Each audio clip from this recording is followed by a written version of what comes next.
Well, it has been one of the toughest and rockiest weeks for Mr. Donald Trump. The mainstream media continues to slam the Republican nominee. Some saying Mr. Trump is hitting roadblocks. Others are dramatically saying he has already lost the election. Even with months until November, others are prematurely saying it's time for Mr. Trump to pack his bags. Howard Kurtz, he's Media Buzz host, says he's never seen anything quite like this. Howard.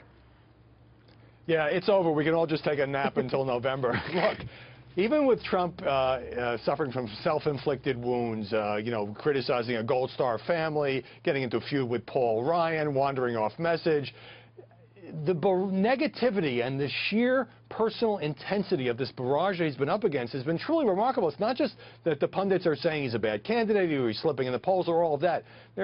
Some of them are saying he is a horrible person, that he's a threat to Western civilization, that he's crazy. They're actually questioning his mental stability. I've never seen anything like it. Howard, how much of an impact is it having on his poll numbers? I think there's a sort of a vicious cycle here.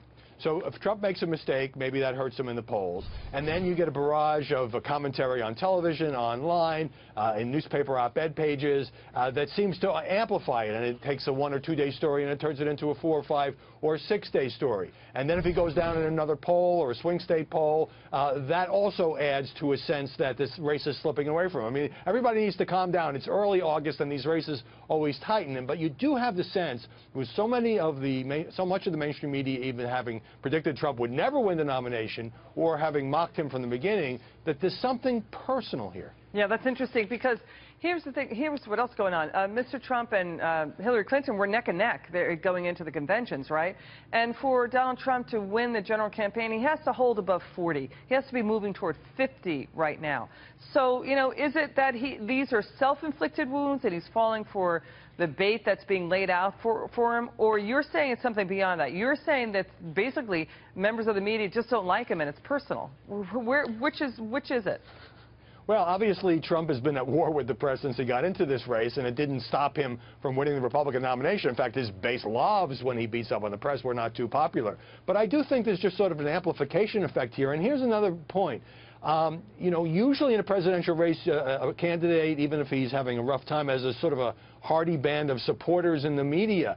But conservative commentators, and the big names, I mean, Charles Krauthammer, George Will, David Brooks in the New York Times, and others, have also been harshly critical. It's almost like they're having a moment of vindication. They didn't like him in the primaries. They're saying, see, I told you so, how badly he's doing. And so he doesn't really have many cheerleaders in the press, and yet he's got a lot of negativity either from people who are in the opinion business or just the mainstream media types who say the race is slipping away from him. It could turn out to be true, but I think these obituaries are way premature. Yeah, I hear what you're saying. Last question.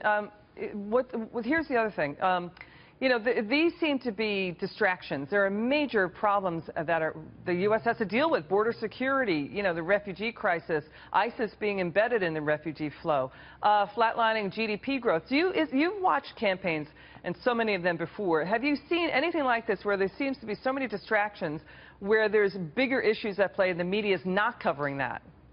Yeah, I think that's becoming par for the course. I remember, in 2012, it would be binders full of women, and earlier it was Joe the plumber. I mean, we do chase the shiny objects, but I do think what the American people care about, the reason they're angry and frustrated and Trump has done well in the primaries, is because of, the economy, jobs, foreign policy, terrorism, and it does seem that we all too rarely focus on that. Instead, it's all of these distractions. Sometimes the candidates feel that, but it also is easier for us to cover than, say, the details of the competing tax plans. Good point. Thank you, Howard.